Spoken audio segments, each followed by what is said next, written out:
Welcome back to big खबर India. तो आज हम आप सबको बताने वाले हैं मुंबई से एक जुड़ी खबर। जी हाँ, महाराष्ट्र के सियासी संकट से उपजे सवालों पर सुप्रीम कोर्ट ने बुधवार को सुनवाई हुई। इस दौरान सुप्रीम कोर्ट के सामने योग्यता को लेकर फ्लोर टेस्ट और असली शिवसेना को मान्यता देने संबंधित दलीलों रखते हुए चुनाव आयोग की कार्रवाई को चुनौती दी गई थी। बुधवार को सुनवाई के दौरान उद्धव ठाकरे गुट की ओर से वरिष्ठ वकील कपिल सिब्बल थे, जबकि शिंदे गुट की ओर से हरीश साल्वे दलील दे रहे थे। सुप्रीम कोर्ट के सामने कपिल सिब्बल ने कहा कि अगर कोई राजनीतिक पार्टी 2/3 की संख्या चाहे तो दूसरी पार्टी में विलय हो सकता है या दूसरी नई पार्टी बना सकता है, क्योंकि 10वीं अनुसूची में यही प्रावधान है। वहीं शिंदे गुट की ओर से सावले ने कहा कि यह पार्टी के भीतर के लोकतंत्र का मसला है, क्योंकि हम असंतुष्ट हैं और सीएम बदलना चाहते हैं। पार्टी में लोकतंत्र होना जरूरी है और कोर्ट को इस मामले में दखल नहीं देना चाहिए। इस पर सुप्रीम कोर्ट ने नाराजगी जताते हुए कहा कि पहले आप ही आए थे और अब दखल न देने की बात कर रहे हैं। चीफ जस्टिस ने कपिल सिब्बल की दलील पर सवाल किया। आपकी दलील ये है कि बीजेपी में या तो 2/3 की संख्या के साथ विलय कर ले या नई पार्टी बनाए। इस पर सिब्बल का जवाब था कि संभव तो यही है।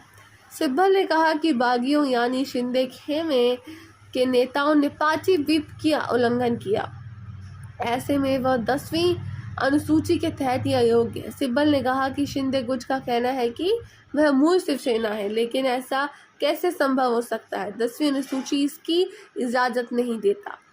10वीं अनुसूची बहुमत के संदर्भ में मान्यता नहीं देता। इस तरह देखा जाए तो अगर शिंदे गुट अयोग्य है तो फिर वह चुनाव आयोग के सामने मान्यता के लिए नहीं जा सकता है। अगर वह अयोग्य ठहराए जाते हैं तो फिर उनका स्पीकर का चुनाव अवैध है, उनका सीएम पद पर चुना जाना अवैध है। इस तरह देखा जाए तो राज्यपाल का फैसला भी अवैध है। मामले की सुनवाई के दौरान शिंदे गुट की ओर से हरीश सावले ने दलील दी थी कि तथ्यात्मक विरोधाभास है। जब पार्टी छोड़ जाती है तब अयोग्यता और दल बदल कानून सामने आता है। यहाँ ऐसा नहीं है और कोई भी अयोग्य नहीं है। अगर हमारा सीएम हमसे मिलना नहीं चाहता है, अगर हम शिवसेना के सदस्य हैं और सीएम हटाना चाहते हैं तो सब ये पार्टी के भीतर का मामला है, पार्टी के भीतर के लोकतंत्र का मसला है, क्योंकि हम असंतुष्ट हैं, सीएम बदलना चाहते हैं। पार्टी में लोकतंत्र होना जरूरी है और कोर्ट को इस मामले में दखल नहीं देना चाहिए।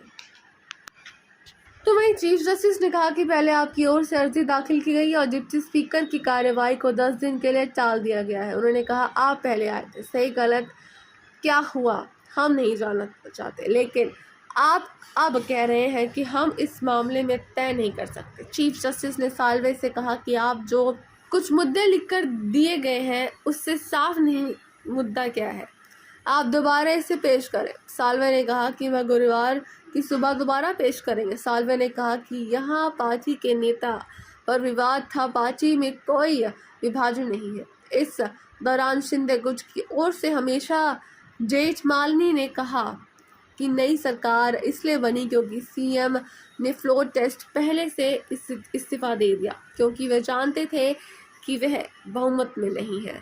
वहीं सुनवाई सुन के सुप्रीम कोर्ट ने इस मामले में सुनवाई को गुरुवार के लिए टाल दिया है। कोर्ट ने कहा था कि शिंदे और उद्धव ठाकरे की ओर से दल बदल मामला, अयोग्यता मामला और विलय मामले में लेकर फ्लोर टेस्ट से संबंधित मामले उठाए गए हैं। इसमें कई संवैधानिक सवाल उठाया गया है जिस पर बड़ी बेंच विचार कर सकती है। जी हाँ, तो कैसे लगी आपको आज की हमारी खबर बताना।